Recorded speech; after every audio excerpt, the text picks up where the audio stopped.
अस्सलाम वालेकुम प्यारे दोस्तों, जुल्फी नॉलेज एंड वर्ल्ड में खुश आमदीद। गाजी नॉवेल। मैं आज तक इनके घर के अंदर नहीं गया था और इसकी वजह महज सिक्योरिटी थी। मैंने इन्हें कहा कि कल शाम मैं इनके घर आऊँगा और वहीं हम सब मिशन की मंसूबाबंदी करेंगे। इन्हें अभी तक चूँकि कोई मुकम्मल मिशन सौंपा नहीं गया था और ऐन मुमकिन था कि इनकी ये सोच होती कि इनकी मदद से मिशन मुकम्मल करके सारा क्रेडिट मैं लेना चाहता हूँ। अगर इन्हें ये गलतफहमी थी तो मैं इसे भी दूर करना चाहता था। हालांकि ऐसी कोई बात न थी। मैं सिर्फ एक बात से खौफजदा था कि वो जूनियर रैंक से थे, जिनका काम सिर्फ अहकामात की तकमील करना होता है और वो दिमाग से ज़रा कम ही काम लेते हैं। अगर खुदा न खास्ता कहीं हालात बिगड़ गए तो वो संभाल न सकेंगे और सारा खेल ही न बिगड़ जाए। दूसरे इनका ग्रुप लीडर बनाकर सारे मिशन की और इनकी जिम्मेदारी मुझे सौंपी गई थी। बहरहाल अब हालात का तकाजा था कि मैं इन्हें इस मिशन में शामिल करूं। अगली शाम मैं हस्बे वादा इनके घर गया। वहाँ इस मिशन का तफसीली जायजा लिया गया और ये फैसला हुआ कि 2 खाकरूबों को मेरे 2 साथी अलग अलग संभाल लेंगे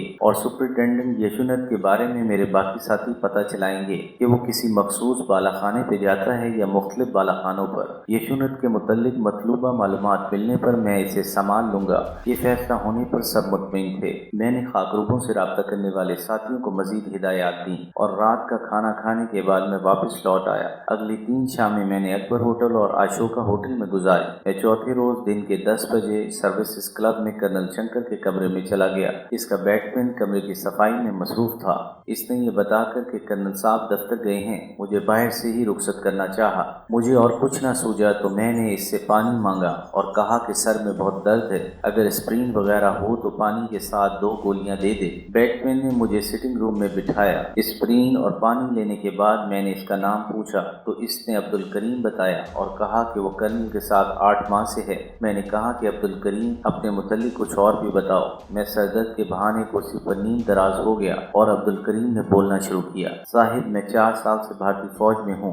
मैं हूँ तो इन्फेंट्री में, लेकिन अमली तौर पर अब तक मुख्तलिफ अफसरान का बैटमैन ही रहा हूँ। कर्नल साहब के पास आने से पहले मैं आगरा छावनी में एक मेजर साहब का बैटमैन था। कर्नल साहब अपनी सख्त तबीयत की वजह से ना तो किसी से मुतमिन होते हैं और ना ही कोई इनके बैटमैन बनने पर खुशी से रजामंद होता है। जब से मैं यहाँ आया हूँ कर्नल साहब की मैं भरपूर खिदमत करता हूँ, लेकिन हर रोज ही मुझे गालियों से नवाजा जाता है। कर्नल साहब जब मूड में होते हैं तो कुछ पैसे वगैरह भी दे देते हैं और जब नाराज होते हैं तो बेतहाशा गालियां देते हैं। 4 साल से पहले ट्रेनिंग के दौरान और बाद में मुख्तलिफ अफसरों का बैटमैन होने के दौरान मुझे इतनी गालियां पड़ चुकी हैं कि अब मैं इनका आदी हो चुका हूँ और अपनी किस्मत पर शाकिर हूँ। और छोड़ने की कोशिश की लेकिन नाकामी हुई। ना माँ बाप जिंदा है और ना शादी की है। अब्दुल करीम बड़ी सुथरी उर्दू बोल रहा था। मैंने पूछा कि तुम रहने वाले कहाँ के हो? इसने कहा, हजूर लखनऊ मेरा आबाई वतन है। वालिदैन के घर में तो गुर्बत ही देखी, लेकिन वो कहा करते थे कि मेरे दादा नवाब थे। वालिद मरहूम ने भी अपनी खानदानी रवायात और अपनी वज़ादारी का भरम कायम रखने के लिए थोड़ी बहुत जायदाद और रिहायशी हवेली पहले रहन रखी और बाद में बेच डाली। जब मैंने होश संभाला तो घर में गुर्बत ही देखी। अभी 10 साल का भी नहीं हुआ था कि 1 साल के अंदर चंद माह के वक्फे से वालिदैन का इंतकाल हो गया।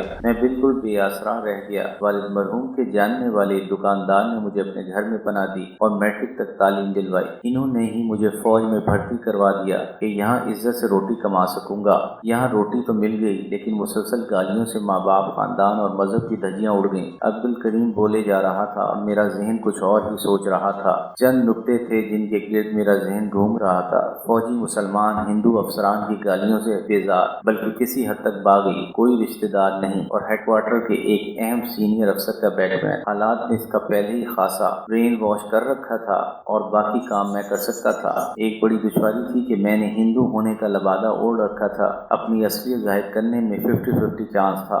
एक ये कि वो मेरा साथ देगा और दूसरा ये कि मेरा भेद खोलकर हिंदू अफसरान की नजर में खुद को वफादार और भारत माता का सबूत साबित करने की कोशिश करेगा। मैं इस मौके को हाथ से जाने नहीं देना चाहता था, लेकिन इसके लिए मुनासिब मनसूबाबंदी और मजीद सोच और विचार की जरूरत थी। मैंने उठते हुए अब्दुल करीम से कहा कि मैं इसकी बातों से बहुत मुतासिर हुआ हूँ। मैं इसके लिए यकीनन कुछ करूँगा। मैंने इसे कहा कि मेरी आमद का कर्नल साहब को ना बताए। बातें तो वो कर चुका था, लेकिन इस डर से सहम भी गया कि मैं कर्नल को इसकी गुफ्तगू के बारे में ना बता दूँ। इसने कहा कि साहिब, आप कर्नल साहब को कुछ ना बताएं, मेरी ज़बान तो हरगिज़ ना खुलेगी। میں نے اس سے لکھنؤ کے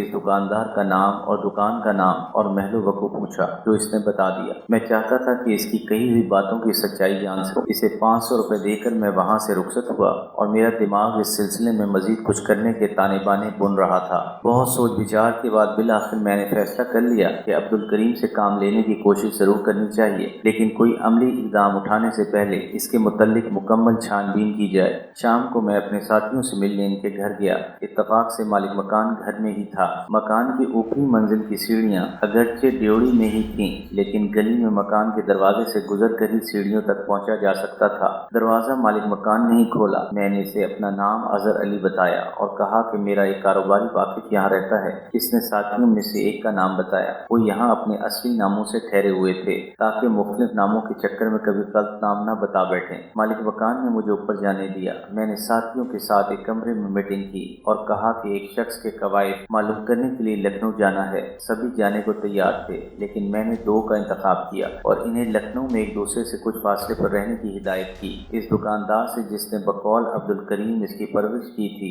عبدالکریم کے متعلق مزید معلومات حاصل کرنا اور اگر اس کا کوئی قریبی رشتہ دار موجود ہو تو اس کا پتہ لگانا اور ان کی چھان بین کرنی تھی۔ میرے دونوں ساتھی رات کو ہی ٹرین سے روانہ ہونے کے لیے تیار ہو گئے۔ میں نے انہیں 3 دن دیے تاکہ تمام معلومات حاصل کر کے چوتھے روز واپس آ جائیں۔ کئی بار احتیاطی تدابیر کو نظر انداز نہ کرنے کا کہہ کر انہیں اللہ حافظ کہا اور واپس اپنے ہوٹل چلا آیا۔ ایپیسوڈ 15 اختتام پذیر ہوئی۔